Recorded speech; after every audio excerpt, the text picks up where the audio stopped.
Hey guys, Helen Hartsmith here again from the Heart of the Witch's Path YouTube channel. Hope you're having a good day. I am, for sure, spending some time with y'all.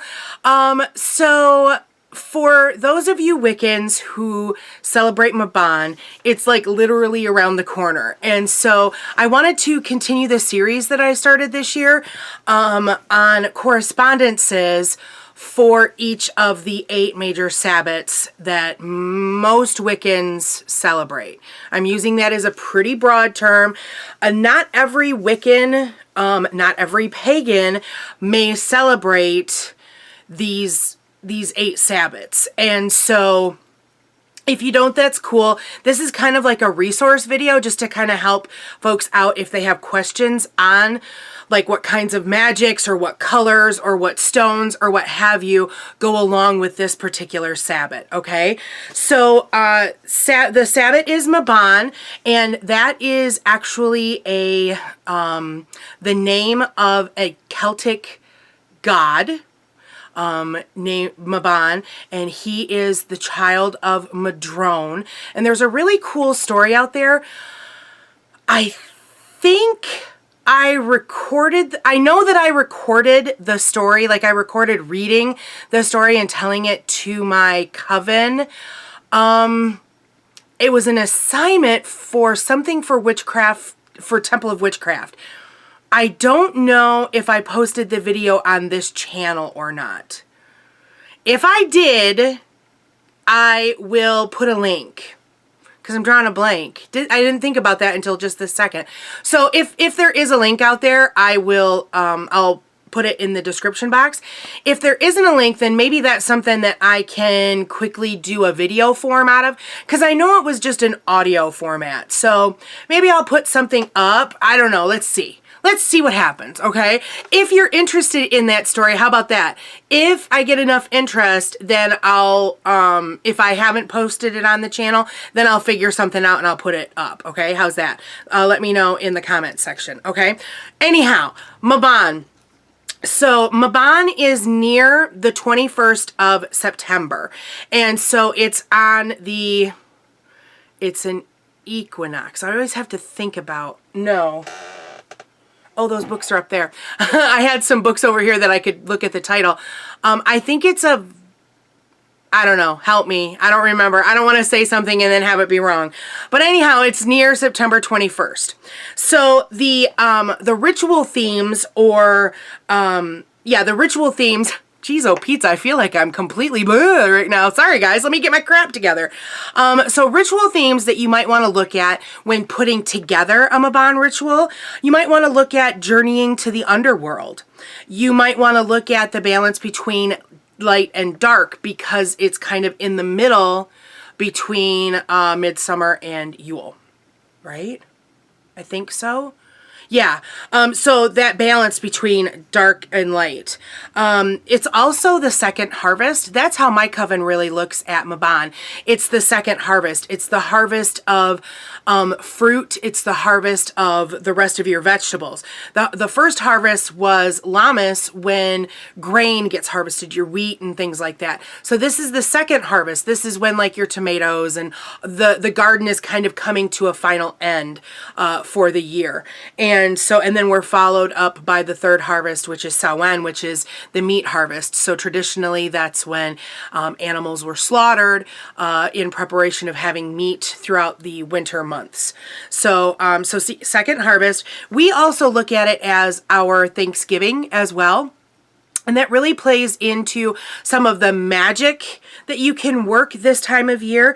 Again, it's all about harvest. It's all about bringing in what you have sown for the year, for the time, what have you. It's all about gratitude. It's all about abundance magic and about balance, and that big thing, which is preparation for winter, and also welcoming the dark, because we're in that balance. So we shouldn't be leery of the dark. Although I gotta tell you, I'm really having a problem with, you know, winter looming this year. And so maybe I can seek some balance during this season, during our ritual and things like that. Really look at balance as far as not dreading the cold months as much as I am this year. For those of you who are like in the Midwest like I am, the winters have been harsh the last few years, and so I'm just really not looking forward to sub-zero temperatures. I can handle snow. I lived in the UP for 4 winters. I can handle snow. It's negative temperatures that I'm just not looking forward to. So anyhow, let's talk about stones that you that are connected with Mabon. Clear quartz, that's kind of like a go-to. It's an amplifier and things like that. So that's a really good one for this particular Sabbath. Also amber. I like the thought of amber because it's kind of like that preservation of life and that whole preparation thing. So I feel like that really kind of clicks in nicely with the themes for this particular Sabbath. Peridot. Peridot, if you're not familiar with that, peridot is that really interesting limey green colored gemstone that if you are traditional in looking at birthstone stones, it is the birthstone for the month of August. So that one goes with this month. Diamonds. I like diamonds as an Aries. That is my birthstone, or one of them. And so I love diamonds. Gold is a good metal for this particular Sabbath. Citrine, yellow topaz, cat's eye, and aventurine. And I like aventurine. I need to spend more time with aventurine. It comes in different colors, red and green, that I know of for sure. And so, yeah, I'm kind of being, instructed or inspired to look at aventurine right now. So thank you.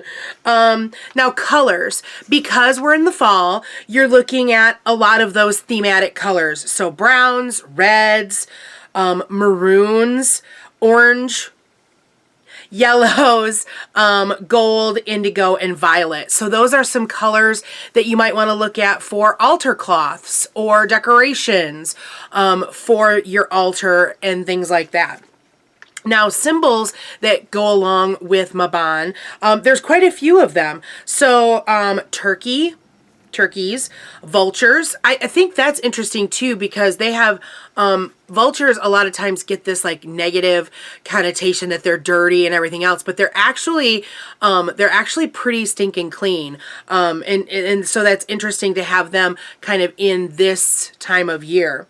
Blackbirds, stags, because again, that goes in with preparation. You know, the ancient peoples, they would have been, you know, hunting more if they didn't have farm animals and trying to have that preparation to put meat and like dry it or preserve it in some way to have it for the winter. So I like seeing stag here.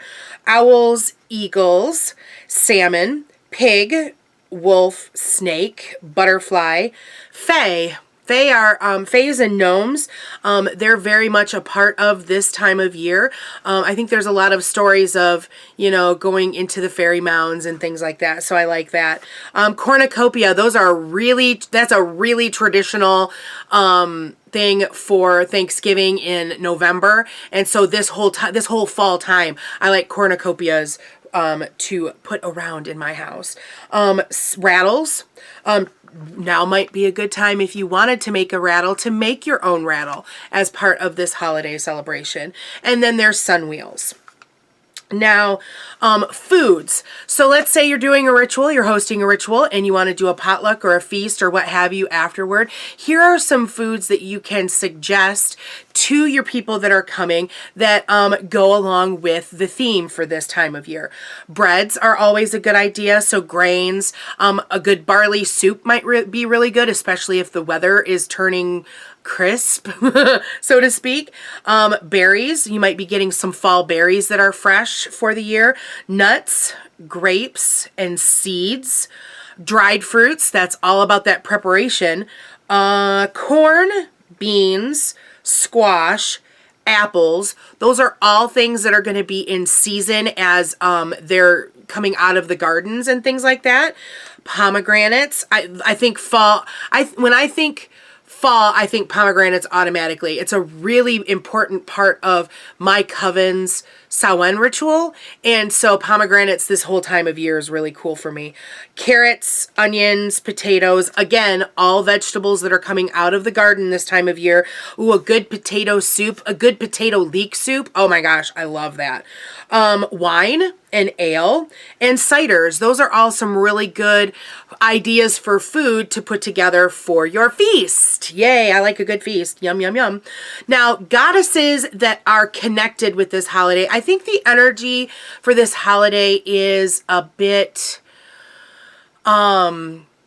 masculine, some folks might look at it, especially because the holiday is named after a god and things like that, but there are goddesses that are associated.